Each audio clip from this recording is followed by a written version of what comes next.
This is Brian Burnett from MotoRidin, and today I'm taking a look at these short cuff style Dainese gloves that cost as much as some helmets.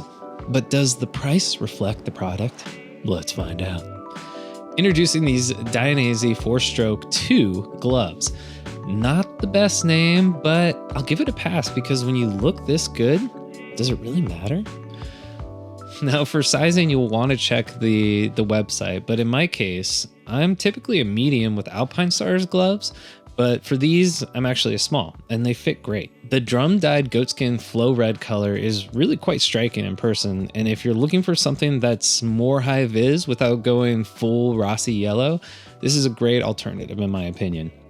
Now, with most gear, the most important part is protection, not how it looks. And with these gloves, they have some solid protection.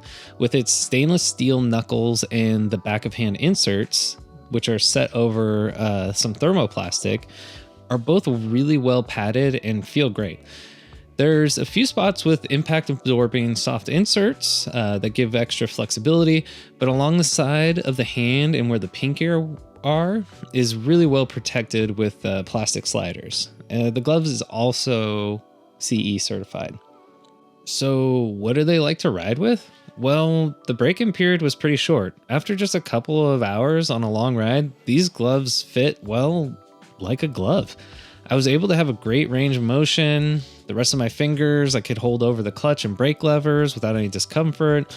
I would also say these aren't a full summer glove, but here in Northern California, where the temperature can swing from 90 degrees to 60 degrees in a few hours, or there's a steep drop if you're riding inland on the way to the coast, like these gloves allowed for enough airflow with the perforated back to keep my hands cool on an 80-degree day and warm enough when I was commuting on a cold-ish 55-degree morning. So what really stands out about these gloves is the fit and finish. The attention to detail with all the stitching is impeccable. The stretch panel pieces are well placed, and I never struggled to grip the throttle or lacked enough flexibility to quickly grab the clutch or front brake.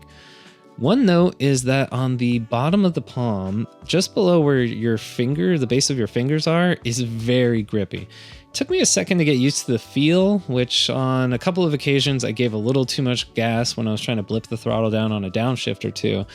But once I had wrapped my brain around it, the gloves allowed for a lot of granular feel and range of motion. So on the pinky/side of your hand on the glove, the protection feels pretty substantial with these little plastic panels that act as sliders. One note is that the pinky is free, and what I mean by that is that like on my Alpinestars track gloves, the pinky is wrapped so that in case of a crash, the pinky doesn't get pulled back or something like that. But these are more for the street, so I don't mind not having the wrap for the pinky on these. Another highlight is the material inside the glove is really soft and comfortable. And it's so soft and everything is so well stitched together, it made me notice that there's a little lip at the bottom edge of the glove that was rubbing against my wrist as I rode. And truthfully, I don't think I would have even noticed it rubbing on my wrist if the rest of the glove hadn't been so comfortable.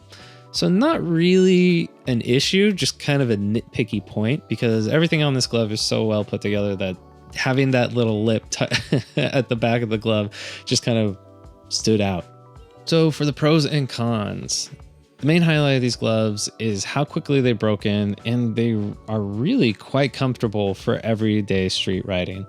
The stitching and material is top notch, and you'd be hard pressed to find any loose threads or stitches.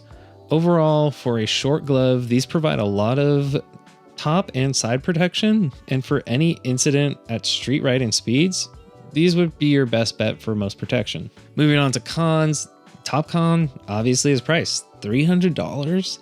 These are at the top of the range for street gloves as far as price. But in my mind, if you're gonna have these gloves for more than a few years, the cost will be worth it. I hope not to do a crash test in these, but if I were to, these gloves feel like they would hold up. Another con would be for those of you with phones mounted to your handlebars. These gloves are not capacitive sensitive, so not going to be able to change your Spotify playlist. Sorry. And finally, these would not be suitable for the track. Most organizations require a gauntlet style glove, and for a good reason. I can pull these gloves off with one hand, whereas with my Trek gloves, there's a strap that goes across my wrists, which makes it really hard to pull off at all while it's strapped. Overall, if you're looking for a high quality pair of gloves for everyday street riding, within the temperature range of like 50 degrees to 90, and has a pretty good style to match, you can't go wrong with these Dainese 4-stroke gloves. Despite the name. Ride safe, everybody.